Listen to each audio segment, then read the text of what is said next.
Baik, Bismillahirrahmanirrahim. Hari ini kita akan bahas bab 4, Truncation Errors and the Taylor Series.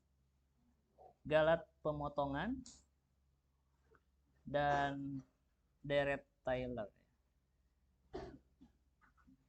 Pada pertemuan sebelumnya, kita sudah bahas ada dua jenis galat. Ada galat pembulatan, ada juga galat pemotongan. Kalau galat pembulatan itu galat yang disebabkan karena keterbatasan dari alat hitung, misalnya kalkulator, HP, atau komputer. Pada saat menghitung digit desimal yang banyak, maka dia akan bulatkan sampai pada maksimum digit yang sudah ditentukan oleh si pembuat komputer atau si kalkulator dan seterusnya. Nah, apa yang disebut dengan galat pemotongan? Sebenarnya galat pemotongan ini secara tidak langsung kita sudah pelajari pada pertemuan sebelumnya. Masih ingat ada latihan waktu itu di mana kita mengekspansi kemarin itu namanya? Yang E pangkat min X ya. Yang E pangkat min X itu kan diekspansi, ada sukunya ya, panjang. Itu kan ada perbedaan antara kalau kita hanya satu suku, kemudian dua suku, ya kan? Semakin banyak suku yang kita libatkan, itu kan semakin akurat hasilnya, ya kan?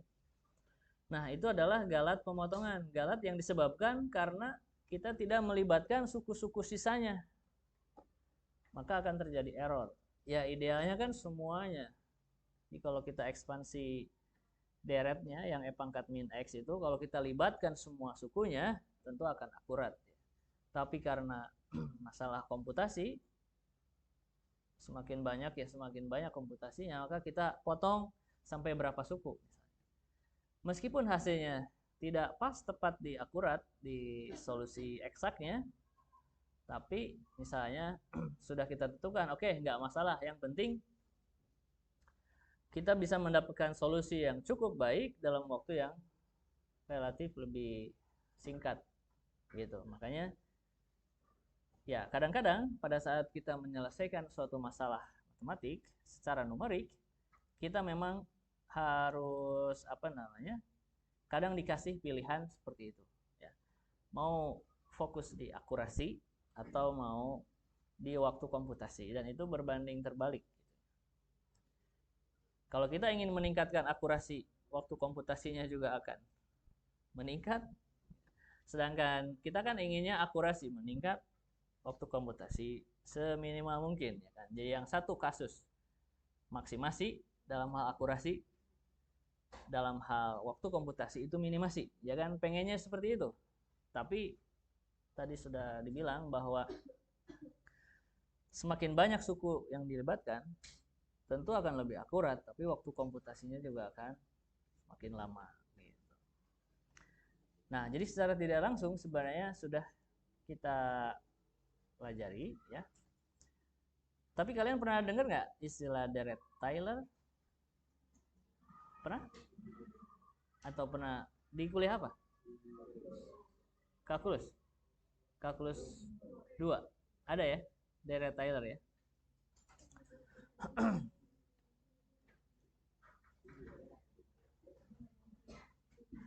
Nah, ini the Taylor series, jadi deret Taylor ini provides a means to predict, jadi bisa memprediksi a function value, sebuah nilai fungsi at one point pada satu titik in terms of the function value and its derivative, ya. Ya, terhadap nilai fungsi dan juga turunan-turunannya. Jadi kita di titik tersebut, di titik yang lain at another point. Jadi kita akan mengaproksimasi atau memprediksi berapa sih nilai fungsi f di suatu titik di x, misalnya titik xi plus 1, dan kita akan aproksimasi berdasarkan informasi yang ada di titik xi. Jadi nanti ekspansi Taylor ini akan melibatkan nilai fungsi di titik yang lain dan juga turunan-turunannya. Nah, di sini kan the function value and its derivatives at another point. Jadi di titik yang lain tuh ini xi. Nah, this relationship, hubungan ini, kalau kita hanya menggunakan satu suku, mengaproksimasi titik berikutnya atau fxi plus 1 hanya menggunakan fxi, ini disebut dengan zero order approximation. Jadi aproksimasinya order ke 0 ya. Karena apa? Karena kita tidak melibatkan turunan apapun di sini. Murni hanya menggunakan fungsi di titik yang lain.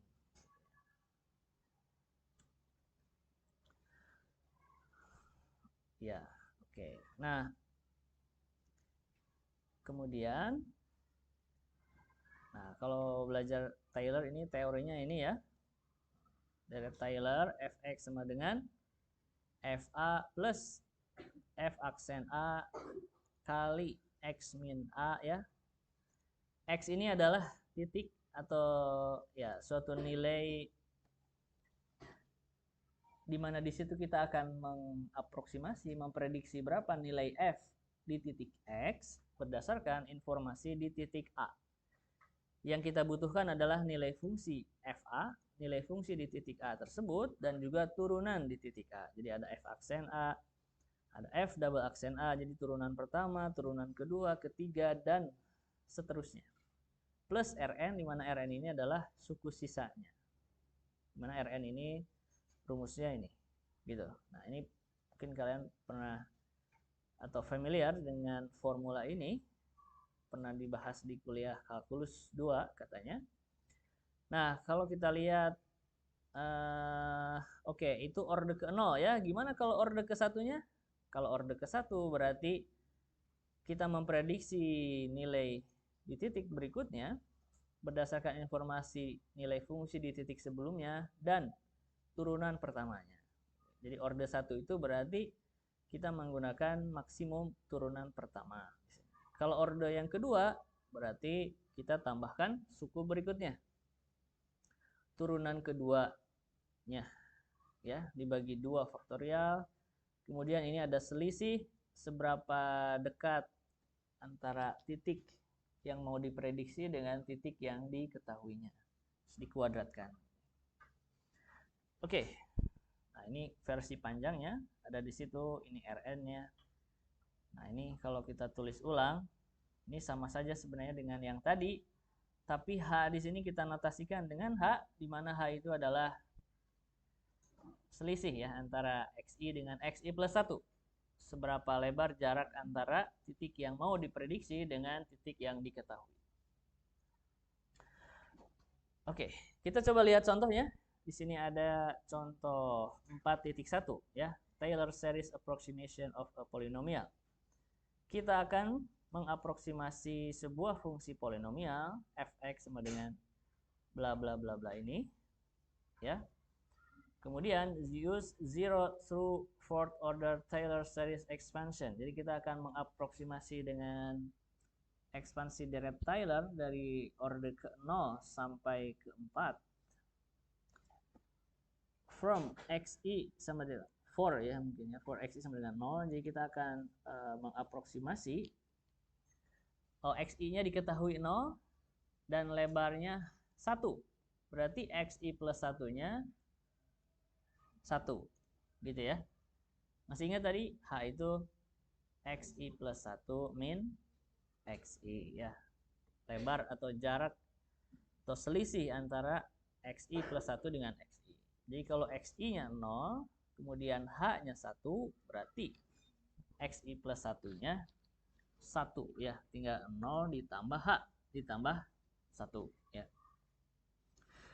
Because we are dealing with a known function, karena kita menyelesaikan fungsi yang diketahui, we can compute values for. Nah, kita bisa bandingkan nanti dengan solusi eksaknya. Berapa nilai fx ketika 0 dan juga ketika 1. Nanti nilai eksaknya berapa tinggal dimasukin ke situ ya.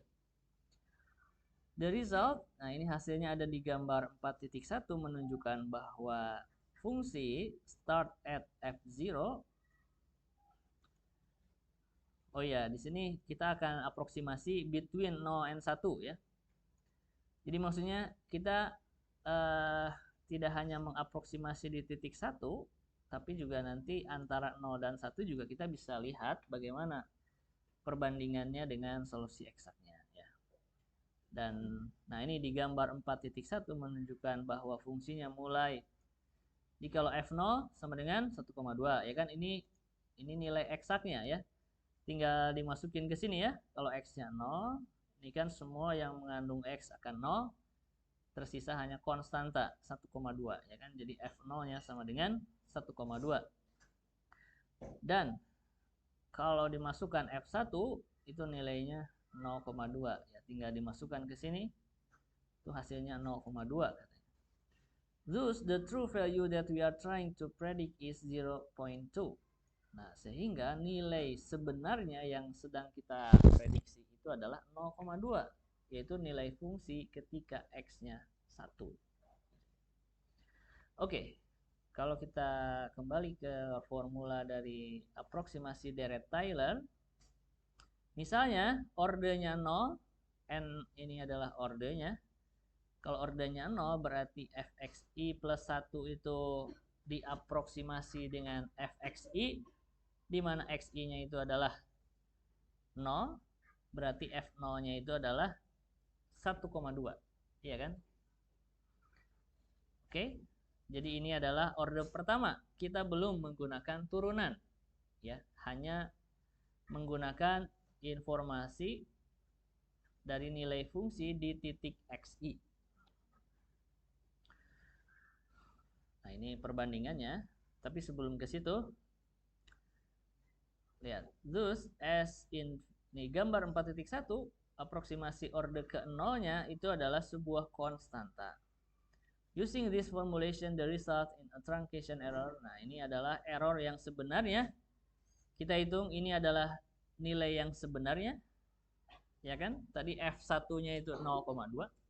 Dikurangi dengan aproksimasi order ke 0-nya tadi 1,2. Maka error yang sebenarnya adalah min 1. Ya. Nah, untuk N-nya 1, berarti kita aproksimasi dengan ditambahkan suku berikutnya ya, yang ada turunan pertamanya. Maka kita perlu menurunkan fungsinya dulu ya. Kita turunkan dulu fungsinya, kemudian kita masukin 0 ke turunannya. Jadi kan asalnya kan order 4 ya polinomialnya nih. Ini kalau diturunkan min 0,4 x pangkat 3 ya. Lihat sini, min 0,4 x pangkat 3, x-nya kan 0, langsung dimasukin kalau ini, ya kan?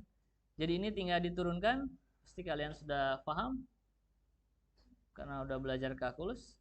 Nah, ini min 0,25 x-nya jadi tinggal min 0,25 dan 1,2-nya jadi 0 ya, turunannya. Kemudian dimasukkan x-nya 0, xi-nya kan 0, dimasukkan dan hasilnya min 0,25. Ini adalah turunan pertama di titik 0. Nah, kemudian kalau kita lihat formula Dirac-Tyler order ke-1, itu tidak hanya melibatkan fxi, tapi di situ ada suku berikutnya, yaitu turunan pertama dikali dengan h. Ya, h-nya kan 1 tadi ya di soalnya. H-nya 1. Jadi ini tinggal dihitung dan hasilnya F1 itu katanya kalau menggunakan aproksimasi order 1 nilainya 0,95.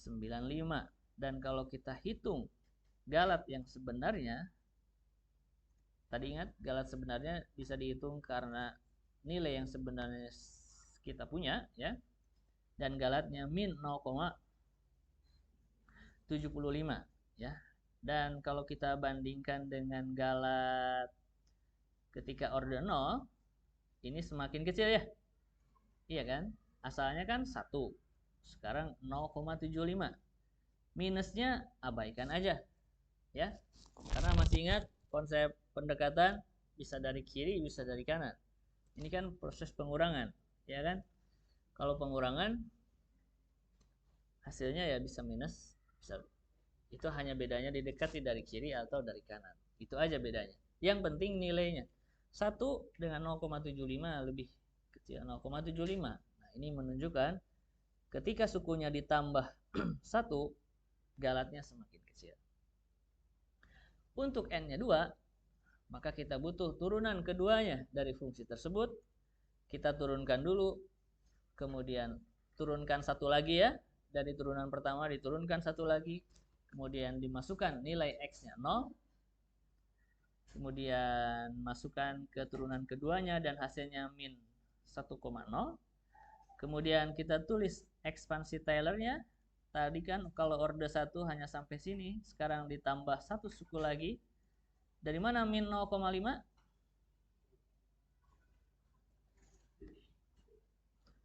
Dari mana?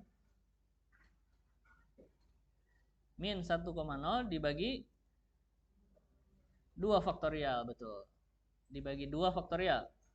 Oke, coba kita lihat formulanya lagi. Nih, lihat.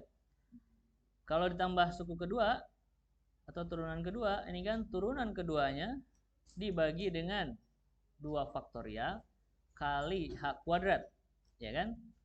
F double aksen X-nya atau turunan keduanya tadi sudah kita dapatkan, min 1,0 ya. Kemudian dibagi 2 faktorial. 2 faktorial itu berapa? 2 dibagi 2 hasilnya min 0,5, tinggal dikali H kuadrat. H-nya 1. Kalau dimasukin H-nya 1, nanti kita dapatkan aproksimasi F1-nya itu adalah 0,5. Dan kalau kita hitung galat yang sebenarnya, selisihnya sekarang menurun jadi 0,25. Dari 1, 0,75 ke 0,25. Kalau ditambah orde yang ketiga dan orde yang keempat, caranya sama ya, turunkan 1 lagi orde ketiga, terus masukin XI-nya 0, sama persis dengan yang tadi. Nah, sekarang kita lihat perbandingan dari akurasinya di gambar ini. Di sini ada grafik yang berwarna hitam yang ada tulisan true. Itu adalah grafik dari fungsi yang mau kita aproksimasi, yang tadi polinomial orde 4 ya. Kemudian di sini ada zero order. Ini adalah aproksimasi dari deret Taylor orde ke 0. Tadi kan hasilnya konstanta, ya nggak? 1,2.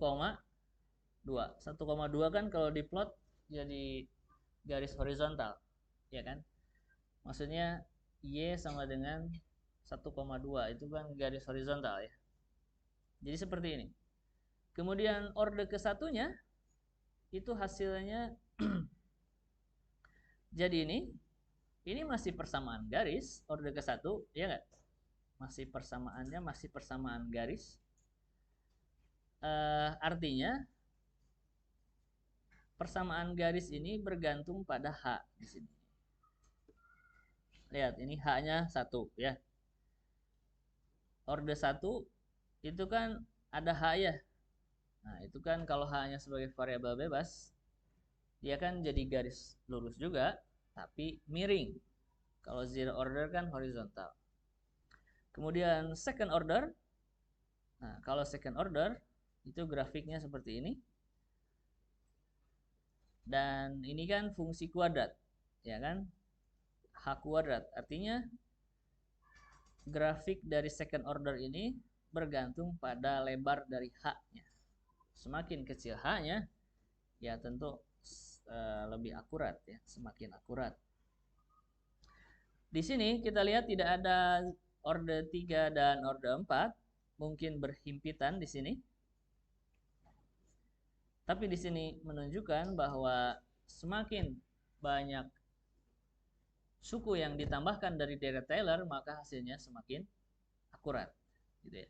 Ini yang disebut dengan truncation error ya, galat pemotongan. Karena kita memotong sukunya misalnya hanya sampai second order, maka di situ pasti ada selisih, ada galat yang dihasilkan. Jadi ini karena Galat memotong suku-suku sisanya. Itu yang disebut dengan truncation error. Oke.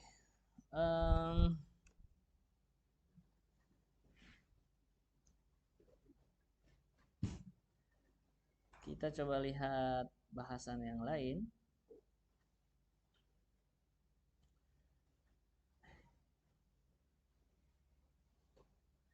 Ini juga sama intinya. Coba kita lihat contoh 4.2.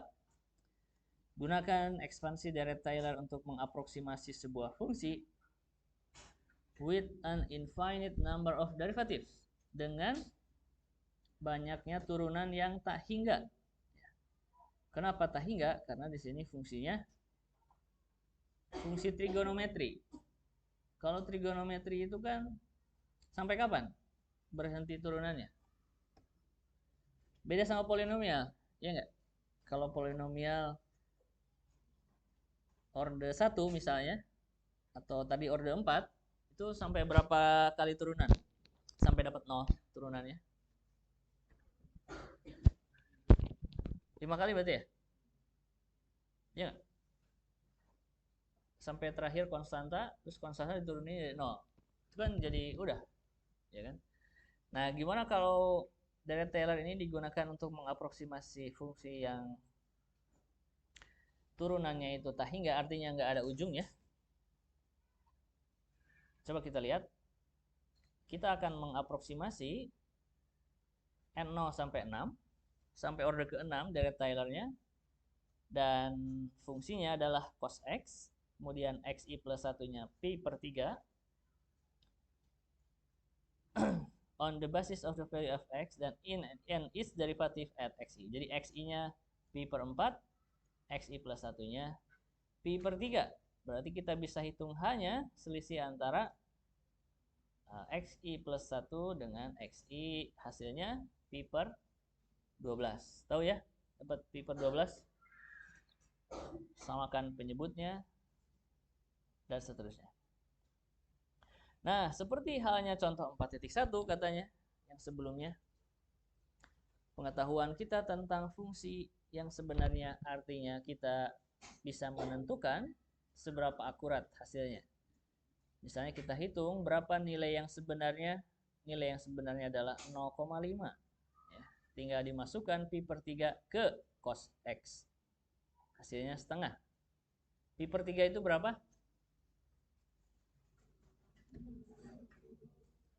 Hah? Berapa? 60. Ya.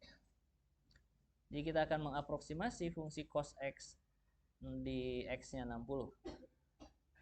Kalau kita pakai order ke-1, berarti F Pi per 3-nya diaproksimasi hanya dengan F Pi per 4, di mana F Pi per 4 itu adalah cos Pi per 4, artinya nilai fungsi di titik XI, dan hasilnya 0,707 sekian.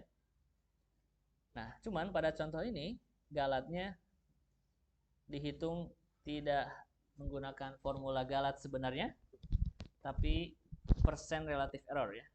Kita pernah belajar ini kan? Di Galat relatif persen gitu ya. Jadi selisih antara nilai yang sebenarnya dikurangi dengan aproksimasi dibagi dengan nilai yang sebenarnya dikali 100%. Dan hasilnya min 41,4%. Kemudian kalau orde 1 berarti ditambahin suku berikutnya.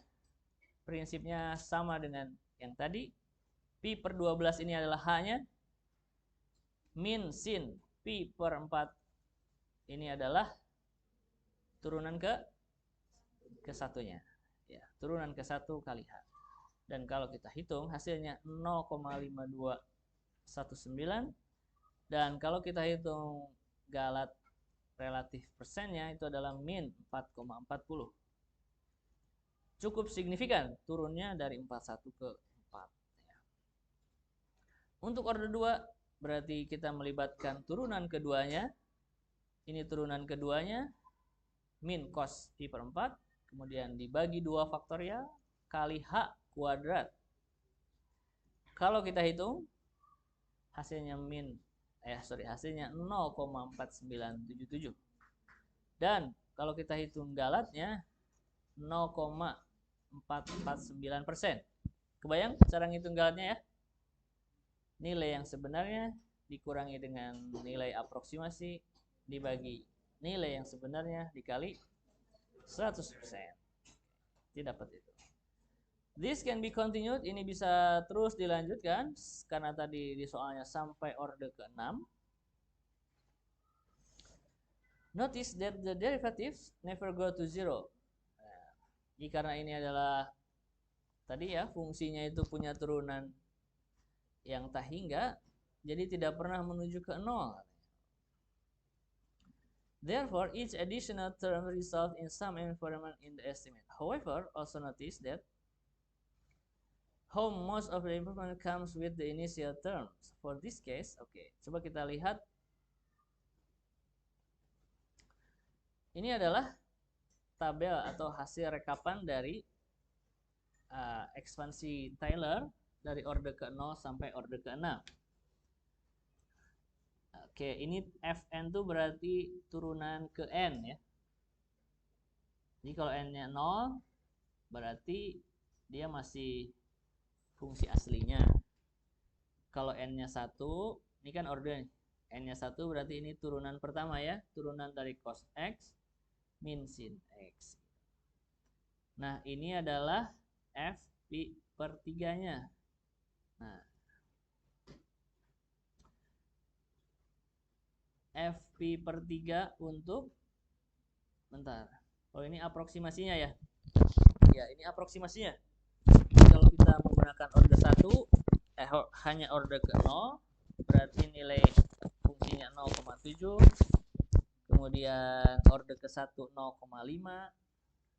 orde kedua 0,49, 0,49, 0,5 dan seterusnya. Dan kalau kita lihat ternyata dari orde ke berapa ini? 2 ya, 2 3 4 5 6 ya, kira-kira udah dekat sebenarnya. Dekat ke 0,5 ya kan? Ya, bedanya tipis banget. Dan kalau kita lihat errornya, memang lihat ini kalau kali 10 pangkat min 2 artinya dibagi 100 ya. Di 2,62 dibagi 100. Jadi 0,0262%. Kalau 10 pangkat min 3 berarti dibagi 1000. Ini dibagi 100.000, ini dibagi 1 juta. Jadi galatnya kecil banget ya, 0,0000 gitu. Nah, apa poin dari kasus dari masalah ini? Nah, ini. Each additional term result in some improvement. Ya, kalau kita tambah sukunya, betul ya, mengimprove, ada improve hasilnya. Buktinya apa? Buktinya galatnya semakin kecil. Lihat aja ini 10 pangkat min 2, 10 pangkat min 3, min 5, dan min 6. However, akan tetapi, also notice how most of the improvement, bagaimana improvement terbesarnya itu comes with the initial terms. Ada pada suku-suku awal. Suku-suku awal tuh maksudnya ya satu suku pertama ya. Ya, sebutlah hanya sampai orde 2 juga udah, atau dari sini ke sini ya, dari sini ke sini signifikan ya kan, dari 41 ke 4 ini ke sini juga sama. Jadi katanya apa ya, signifikansi errornya itu muncul di awal-awal. For this case, untuk kasus ini, by the time we have added the third order term, di pada saat kita menambahkan suku orde yang ketiga, the error is reduced to, galatnya itu turun sampai 2,62 kali 10 pangkat min 2%, which means that we have attained, yang artinya kita sudah mencapai 9,9732% of the true value. Jadi akurasinya sudah baik sekali meskipun hanya sampai orde ke 3. 3 ya.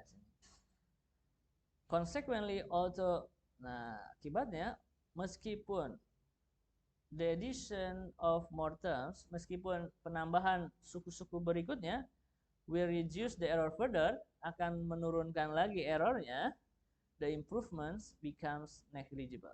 Jadi improvementnya itu dapat diabaikan lah istilahnya. Kenapa? Karena ya udah kecil banget gitu, udah sampai order dibagi 1000 dibagi 100.000 dibagi 1 juta, itu kan kecil banget errornya. Jadi nggak berarti lah artinya. Jadi sampai order 3 aja katanya sudah mendekati, sudah baik lah. Oke, sampai situ dulu. Ada pertanyaan?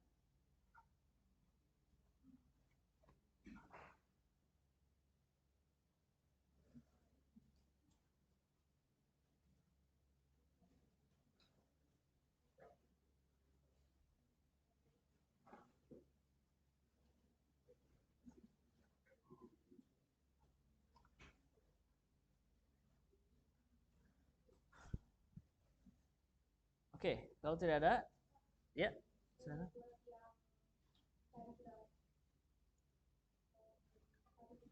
Hmm?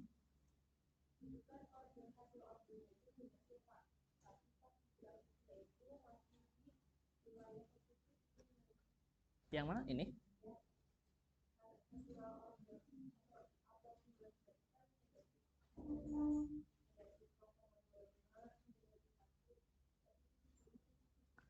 Oh, oke.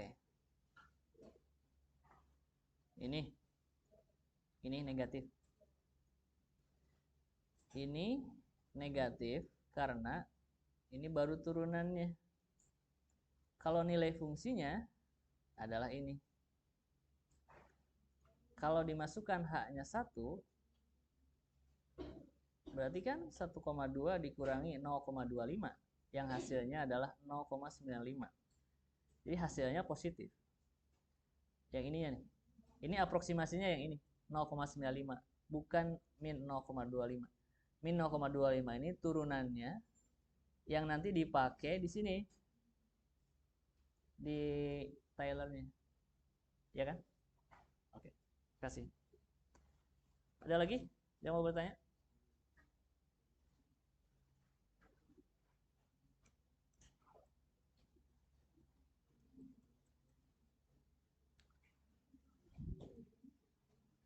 Nah, jadi kesimpulan dari dua contoh tadi, ada perbedaan antara fungsi polinomial dengan fungsi trigonometri ya. Karena ada perbedaan karakteristik.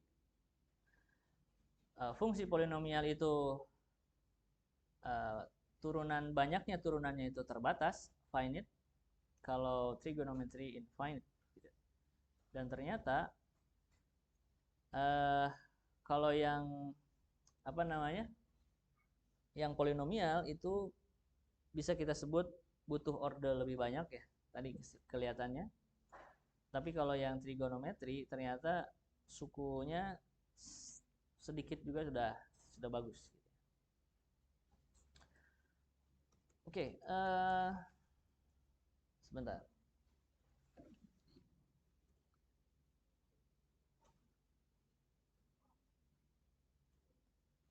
Ini Taylor series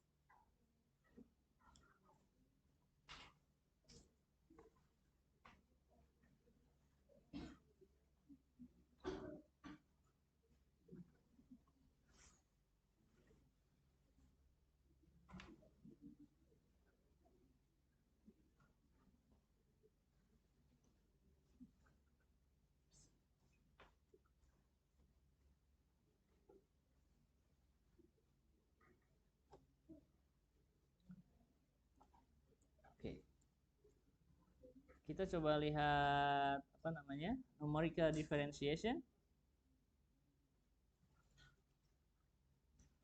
yang artinya turunan secara numerik. Sebentar, ini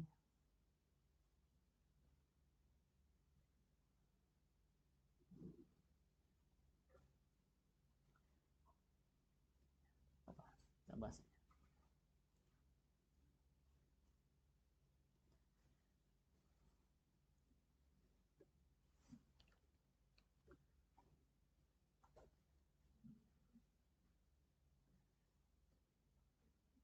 Oke.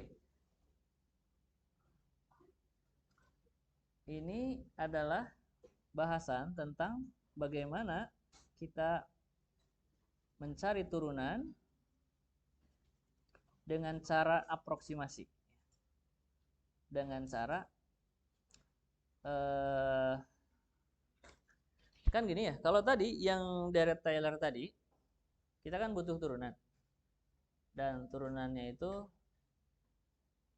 kita harus menggunakan kalkulus untuk menurunkannya, ya kan? Nah, cuman masalahnya tidak semua fungsi mungkin mudah untuk dicari turunannya, apalagi fungsinya yang sudah kompleks gitu. Sehingga ada kalanya kita butuh bagaimana mencari turunan yang sulit dicari turunannya. Nah, di sini ada persamaan 4.17, ini disebut dengan metode beda hingga ya, finite divided difference. Metode beda hingga. Jadi intinya turunan pertama dari suatu fungsi f di titik xi itu sama dengan, ya, ini sebenarnya sama dengan konsep perubahan vertikal dibagi dengan perubahan horizontal, gitu ya. Delta y dibagi dengan delta x. Kan kalau f itu kan ada di y ya, di sumbu vertikal. Dan di sini selisih antara fxi plus 1 dikurangi fxi, berarti kan ini selisih di y di vertikal dibagi dengan selisih di horizontal. Dan ini ditambah dengan error ya. Ini big O, jadi big O ini menunjukkan notasi galat error yang disebabkan oleh ya selisih antara xi plus 1 dengan xi. Kan semakin besar selisihnya antara xi dengan xi plus 1 itu kan galatnya semakin besar juga. Nah, gitu ya.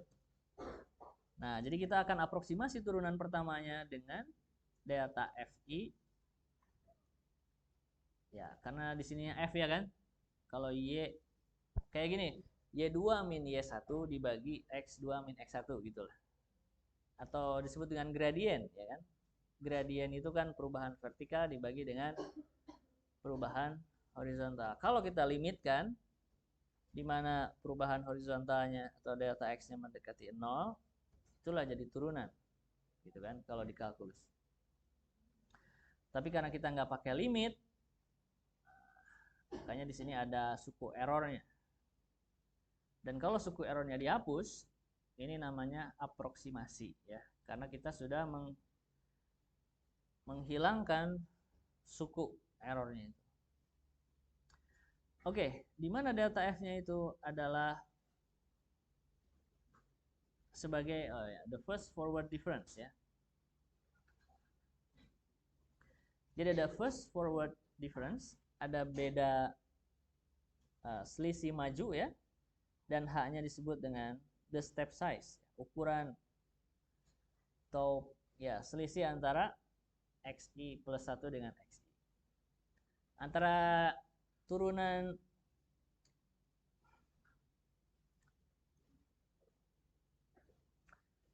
sebenarnya ini itu asal usulnya dari Dirac-Taylor juga.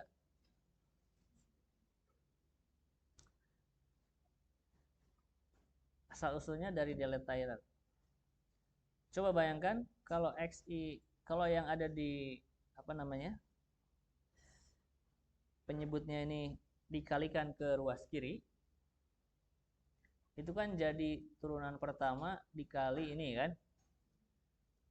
Kalau tadi di Dirac-Taylor ini kan notasinya H, ya nggak? Selisih ini. Berarti kan turunan pertama dikali H, ya kan? Kemudian si fxi-nya pindah juga ke ruas kiri. Berarti kan jadi plus fxi. Ya gak? Berarti kita punya fxi plus 1 sama dengan fxi ditambah f aksen xi kali H. Ya gak? Yang itu kan sebenarnya ekspansi deret Taylor sampai orde 1. Ya gak? Yang melibatkan turunan pertama. Betul?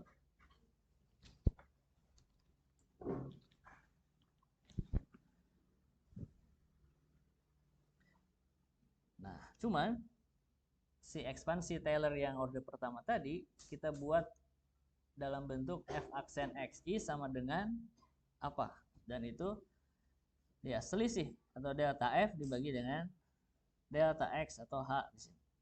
Ini disebut dengan first forward difference, di mana h-nya disebut dengan step size. Kenapa disebut forward? It is term of forward difference because it utilize data. Nah, karena dia memanfaatkan atau menggunakan data i dan i plus 1 gitu ya. Jadi menggunakan data sekarang dengan data berikutnya untuk mengestimasi turunan. Makanya itu disebut dengan forward. Karena nanti ada juga yang backward ya.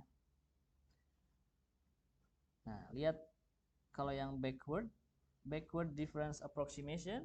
Nah, ini turunan pertamanya diaproksimasi dengan ini juga sama delta F.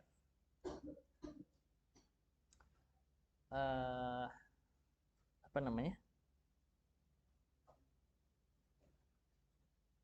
Cuman di sini memanfaatkan informasi dari XI dengan XI min 1. Gitu. Jadi kalau tadi apa namanya?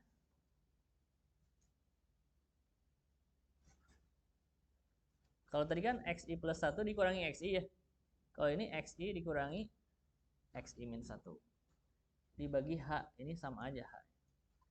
H-nya itu ya selisih antara XI dengan XI min 1. Gitu aja bedanya.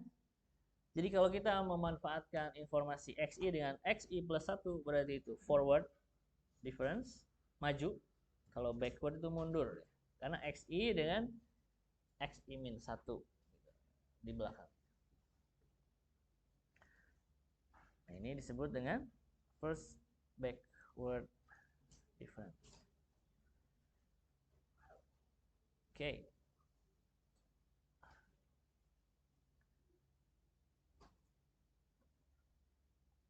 Ini ada programnya, tapi pakai Excel. Ini itu di Excel itu ada yang namanya VBA. Kalau nggak salah berbasis Visual Basic ininya apa programnya. Jadi di Excel juga kita bisa bikin function, bikin program kayak gini. Dan kemudian kita bisa pakai untuk menghitung. Nah ini, menghitung nilai fungsi pangkat 10 katanya. Dan ini adalah ordenya. Orde 1, 0, 0, 1, 2 dan seterusnya sampai 5. Dan ini adalah nilainya ya. Dan seterusnya. Mau sampai berapa? Sampai orde ke 31. Oke, tapi kita nggak akan praktekkan itu.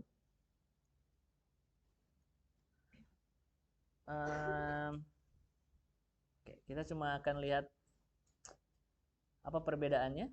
Di sini lihat, ini ada suatu fungsi yang melengkung. Kemudian kita akan mengaproksimasi berapa turunan fungsi tersebut di titik XI. Yang hitam ini. Nah, masalahnya sekarang kita akan memanfaatkan informasi yang mana? Kita butuh titik yang lain. Titiknya kalau kita menggunakan titik XI plus 1 yang jaraknya sejauh H dari XI ya, sebesar H dari XI jaraknya ke kanan, maka ini disebut dengan feed apa tadi? Forward ya. Forward difference ya. Karena kita memanfaatkan informasi di titik berikutnya, xi plus 1, untuk mencari berapa nilai turunan di titik xi. Kalau yang backward, yang ini backward, kita akan mencari berapa turunan di titik xi di sini nih, berapa nilai turunannya. Turunan itu adalah gradien garis singgung ya. Makanya di sini ada garis yang menyinggung di titik xi, ya kan? Berapa turunan di titik tersebut? Tapi kita butuh titik yang lain. Kalau kita memanfaatkan titik xi min 1 yang jaraknya selebar h dari xi ke kiri, berarti ini disebut dengan backward difference. Nah, ada yang satu lagi yang disebut dengan center difference. Ini disebut dengan center difference. Center difference itu kita akan mengaproksimasi turunan dari fungsi di titik xi. Titiknya nggak ada ya di sini nih. Titiknya di sini, tapi kita memanfaatkan informasi tidak hanya yang maju ke depan, tapi juga yang ke belakang. Jadi dua informasi ini kita pakai untuk mengaproksimasi berapa nilai turunan di titik xi ini. Yang lebarnya 2h gitu. Nah, sehingga nanti bentar, di sini ada formulanya nggak? Kalau yang center difference. Nah, ini center difference, lihat. Nah, langsung ke yang 422 aja ini ya. Lihat.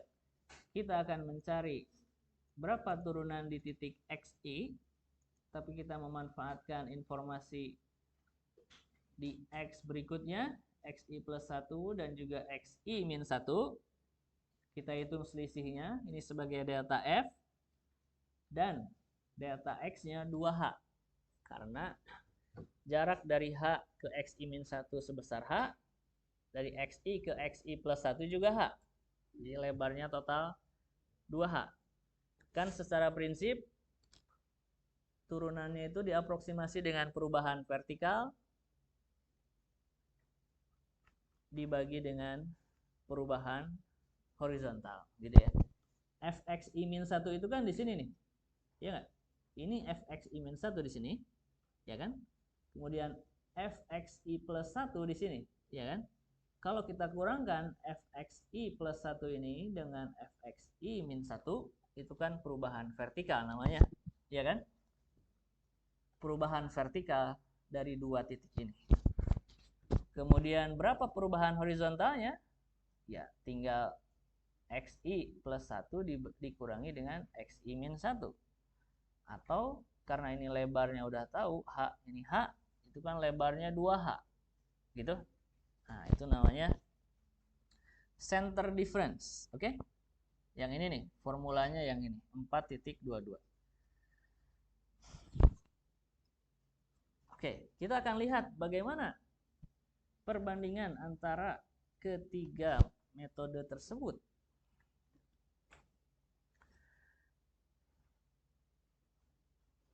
Gunakan forward and backward difference, aproksimasi ya, dan a center difference approximation. Dan aproksimasi yang gimana ya kalau diterjemahin? Ini maju, mundur, tengah mungkin ya, center ini. Beda maju, beda, kadang sulit diterjemahin ke bahasa Indonesianya ya, cari padanan yang enak. Udahlah kita pakai bahasa Inggris aja ya. Forward difference, backward difference, sama center difference. Oke. Ini adalah fungsi yang mau kita aproksimasinya. Fx sama dengan ini, sama dengan yang tadi ya. Yang tadi di deret Taylor. Kemudian x-nya 0,5. Dan step size-nya 0,5 juga. Itu artinya kita akan mengaproksimasi berapa turunan dari fungsi ini di titik 0,5 dengan hanya 0,5. Repeat the computation using h sama dengan 0,25. Coba ulangi perhitungannya katanya dengan H yang berbeda, yaitu 0,25. Tujuannya apa? Tujuannya untuk membandingkan apa pengaruh H, nilai H terhadap akurasinya. Note that the derivative can be calculated directly. Oke. Karena fungsinya sudah diketahui, maka kita bisa bandingkan dengan solusi eksaknya. Nilai eksaknya ya kita turunkan dulu fungsinya. Kita dapat f aksen x-nya. Kemudian karena kita mau mengaproksimasi turunan di x-nya 0,5, berarti 0,5-nya tinggal dimasukkan ke turunan pertamanya. Dan hasilnya min 0,9125. Oke, ini adalah nilai yang sebenarnya. Dan nanti kita akan bandingkan bagaimana hasil dari forward, backward, dan center ini dengan hasil eksak ini. Oke. Nah, untuk H-nya 0,5, jadi kita awali dengan H-nya 0,5. Fungsinya dapat, oke. Nah, kita, karena X, ini kan XI-nya berarti ya. X-nya 0,5 ini kan berarti XI-nya. Berarti kalau XI min 1-nya berarti 0,5 dikurangi H. Ya nggak? H itu kan lebarnya. H-nya kan tadi 0,5. Berarti XI min 1-nya 0. XI-nya 0,5. Dan XI plus 1-nya 1. Iya kan? Masing-masing lebarnya 0,5 ya.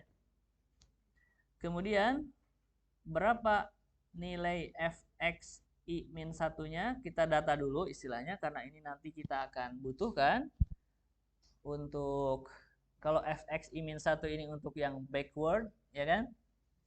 Kalau fxi ini untuk backward dan forward. Kalau yang fxi plus 1 ini untuk forward dan juga center ya. Nanti kita butuh. Jadi kita hitung dulu. Nah, kemudian kita coba pakai forward dulu. Kalau pakai forward, maka aproksimasi atau turunan dari fungsi tersebut di titik 0,5 kita aproksimasi dengan ini. 0,2 ini apa? Fxi plus 1, ya kan? Dikurangi fxi ya. Dikurangi 0,925 dibagi dengan H. H ya. Dibagi dengan 0,5 ini H. Dan kalau dihitung hasilnya min 1,45. Min 1,45 ini adalah aproksimasi untuk metode ini forward difference untuk f aksen 0,5. Karena nilai eksaknya kita sudah tahu, maka kita bisa hitung berapa galat relatif persennya. Terus kita mutlakan, artinya yang minus jadi positif. Dan hasilnya 58,9%. Kebayang ya dapetin angka ini?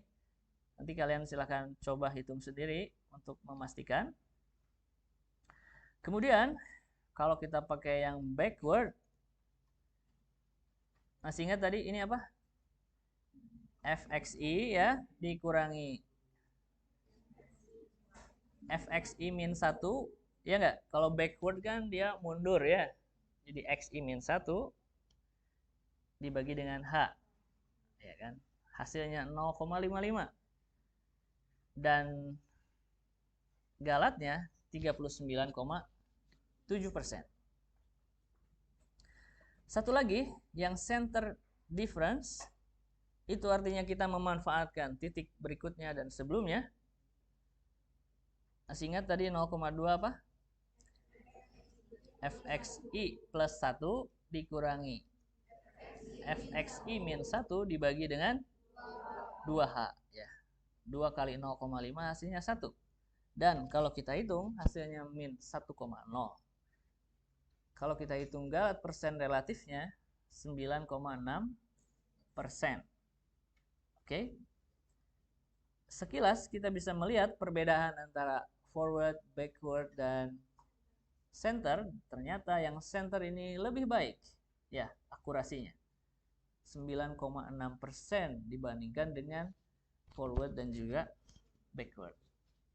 Nah, sekarang kita coba bandingkan bagaimana kalau H-nya kita perkecil setengahnya dari 0,5 jadi 0,25.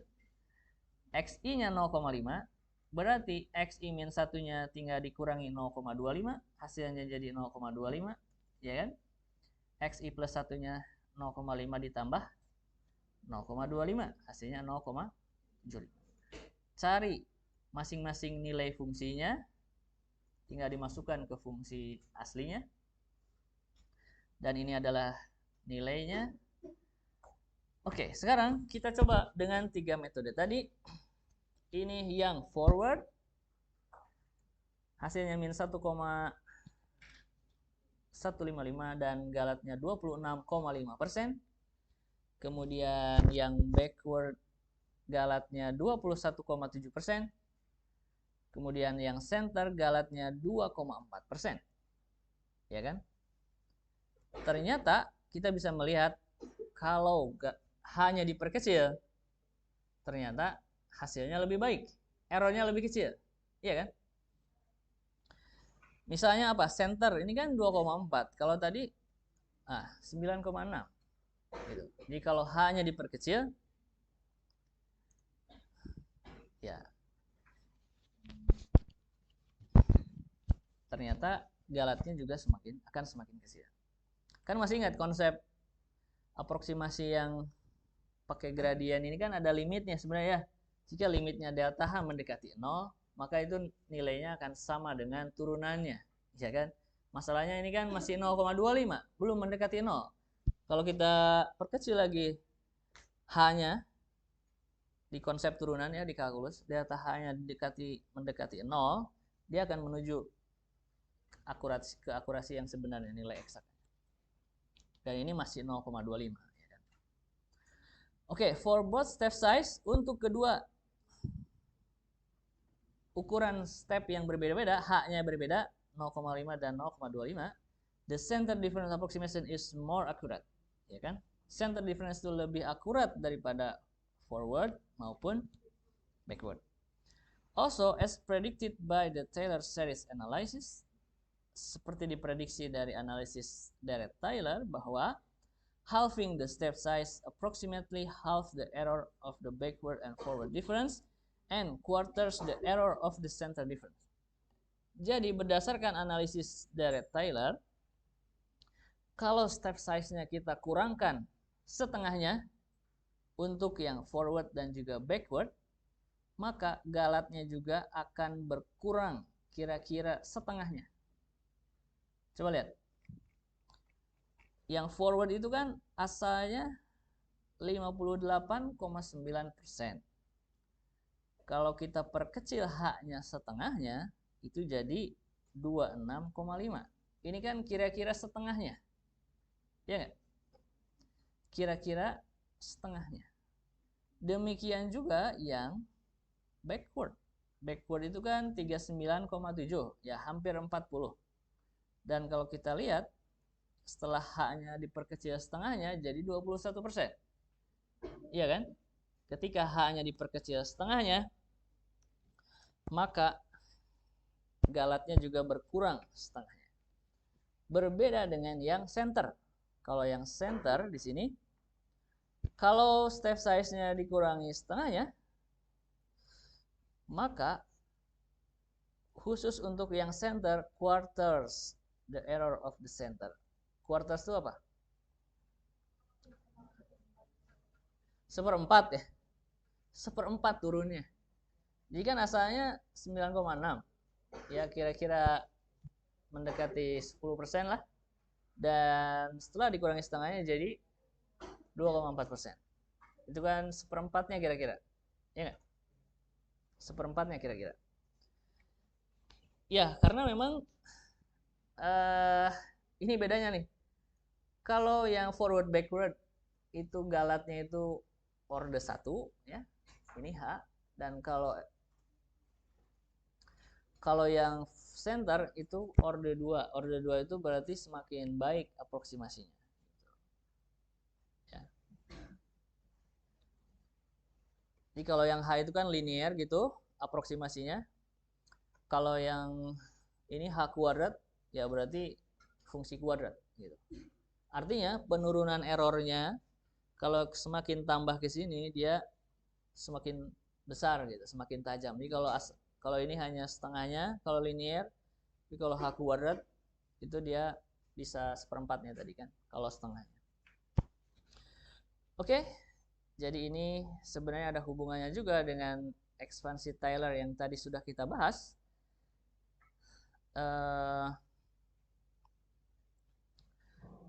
Dan error ini terjadi karena kita sekali lagi mengabaikan suku errornya itu, ya kan?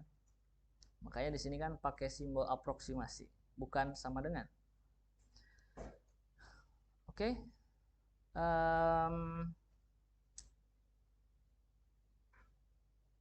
Sampai sini ada pertanyaan?